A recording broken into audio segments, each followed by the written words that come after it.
A lot of times you'll find that a prefect has sometimes challenges making friends with his or her fellow students because they may see you as a spy for the teachers, particularly if you're appointed by the teachers. How do you maintain a good relationship with your students while still carrying out your responsibilities of ensuring that rules are followed? Most of the time, I used to advise them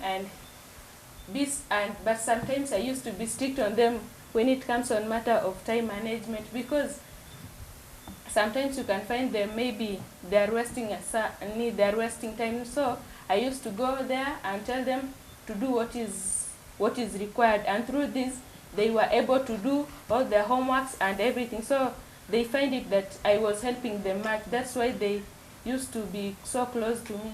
Do you think if the students had been allowed to vote for their prefect, do you think there was any possibility that you could have been voted by the students? Of course, yeah. Why do you think so? Because I used to help them so much, especially when it comes in time management and also following school rules and regulation. I used to help them so much.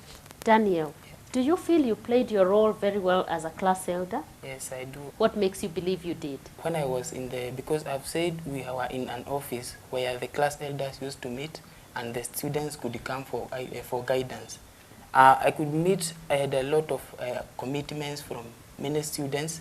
Students were lining up, even 20 students, I had to meet with them and speak to them on guidance, and they really appreciated, and others even made improvement in their academics. Nancy, if you were to do this all over again, are these responsibilities you could still take happily? Yeah. Why? It really encourages me a lot to see people coming for guidance for you, and after that, they feel very much okay. You know, it really matters on how you speak to the people. Like my fellow schoolmates, the ones who are okay at the lower classes, they really respected me, and they could come ask me questions, and I could create time for them. Though I was busy at that time, I could create for them time, speak to them, take them at least an hour. I just talk to them, maybe it's education or spirituality, anything, and it really encourages me, and I really feel inspired when a person moves and says thank you, you know. Just feel like I've done something and I've seen others improving in school. And if given this chance, I think and I believe I can take it. I really feel happy when someone takes my advice positively.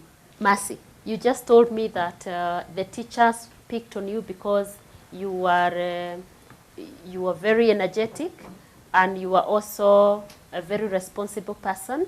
Yes. They could see those qualities in you. Yes. And you used your position as a leader in the school to help your peers plan their time, focus on their goals.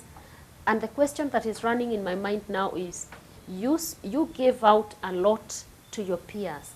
Where did you draw your energy from? By the time I was helping them to manage their time, it is also the time that I was also timing myself, because you can find that maybe the bell has rung. I will go and tell my fellow students to go in the class. And by the time they were going, I will also go with them and start reading. So we used to manage our time. I used to help them to manage their time as I too do the same on myself. When we come back, the audience contribute to the discussion on how to nurture leadership while still in school. It's the Mentor Show.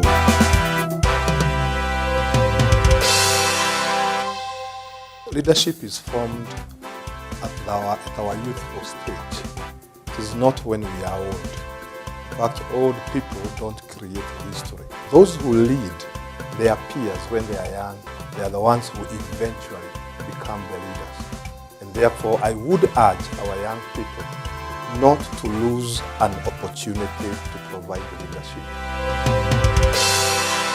The first issue I'd like us to discuss is, must one have a position in school to be a leader?